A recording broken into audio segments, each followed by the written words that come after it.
Hello and welcome to ThePrint. I'm Akanksha Mishra and this is Scientifix, where I will be taking you through this week's top science news from across the world.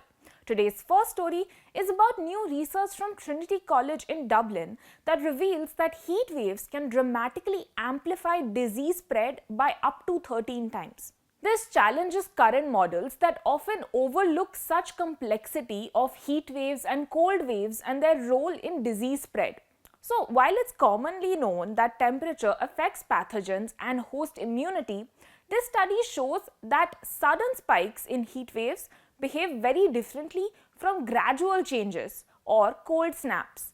Published in PLOS Climate, the study used a common experimental model involving water fleas and a pathogen to test how different heat wave attributes like the intensity, the duration, or the timing of a heat wave can affect infection outcomes. The findings come at a time of intensifying climate change, with Delhi and northern India reeling under an extreme heat waves and also extreme temperatures reported everywhere else around the world. The authors of the report say that this study is an indication that disease spread during extreme weather events needs to be studied more in depth. Next up is an exciting new paper that combines history with science. An international team led by the University of Groningen in Netherlands has developed Enoch, an AI-based model that transforms how we date the Dead Sea Scrolls. These scrolls are ancient texts found in the Qumran caves near the Dead Sea, and they are considered to be very important to understand the origins of Judaism and Christianity.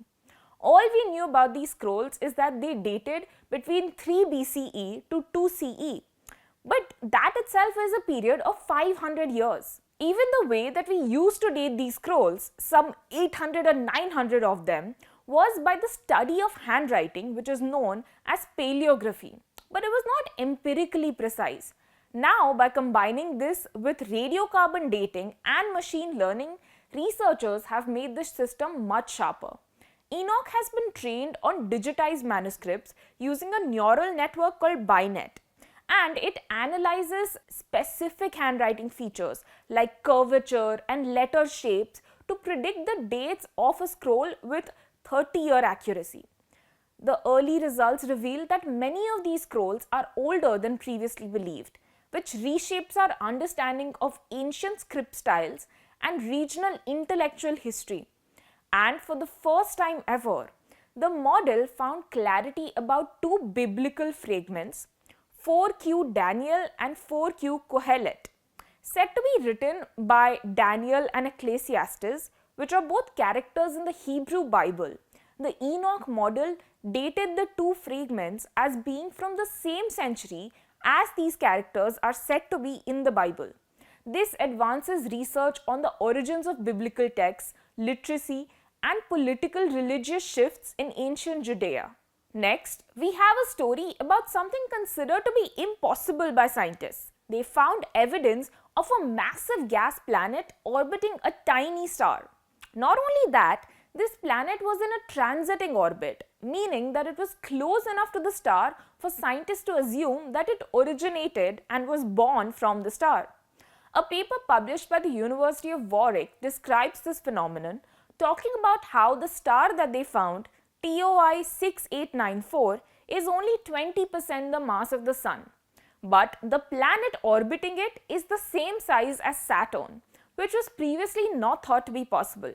This is because small or dwarf stars, as they are called, are not supposed to have enough gas and dust in their protoplanetary disk, basically in their surroundings, to be able to form such a big planet to orbit around them.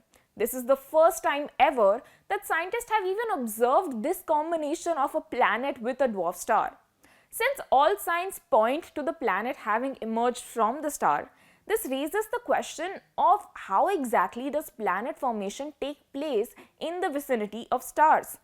It also raises questions about how many giant planets actually exist in the universe if they can form even around dwarf stars. Finally, our last paper is from the American Psychological Association, which says that too much screen time might do more than just strain kids' eyes. It can also affect their emotions and behavior. A large international study analyzing data from over 292,000 children found that kids who spend more time on screens are more likely to develop emotional and behavioral issues like anxiety, aggression, or low confidence. And it's also a two-way street. Kids already struggling emotionally may turn to screens more, especially for gaming. The science that parents have been witnessing for years is now also supported by psychological research. Older kids aged 6 to 10 were more at risk than toddlers, and girls were generally more emotionally affected by screen use, while boys tended to increase their screen time when facing emotional struggles. And what these kids are doing on the screens also matters. So, video games pose more risks than educational content. The authors of the study say that it's not just about setting screen limits. Kids may also need emotional support. The research is a strong signal that managing screen use thoughtfully is the key to helping children grow up emotionally healthy. That's all we have for you today. Thank you for tuning into The Print.